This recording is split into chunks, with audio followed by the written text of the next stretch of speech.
Hello everyone. তো চলো আমার এই লুকের আই লুকটা তোমাদের সাথে শেয়ার করি আজকে। তো ফার্স্টেই আমি একটা পার্পেল কালারের শেড নিয়ে সেটাকে আমি ক্রিস অবধি মানে আইলিডটির থেকে ক্রিস অবধি আমি ব্লেন্ড করছিলাম, পুরো ভালোভাবে স্প্রেড করে নিচ্ছিলাম লিডে। দেন একটা ব্রাউন কালার নিয়ে সেম ওই পার্পেল শেডের উপরেই আমি ব্লেন্ড করছিলাম, কারণ আমি একটু চাচ্ছিলাম হালকা স্মোকি মতলব ব্রাউনিশ স্মোকি ভাইবসটা আমার ওটা ক্যারি করতে খুব বেশি ভালো লাগে। তো তার জন্যই আমি এরকমই করি সব সময় যখন ইসে করি। অ্যান্ড দেখতে পারবে ভালো মতন ব্লেন্ড করার পর খুব সুন্দর কালারটা চলে এসছে।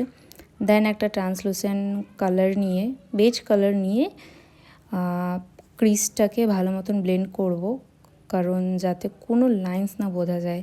আই লুকের মেন কাজ হচ্ছে ব্লেন্ডিং। ভালো মতন ব্লেন্ড করলে দেখতেও আইটা খুব ভালো লাগে।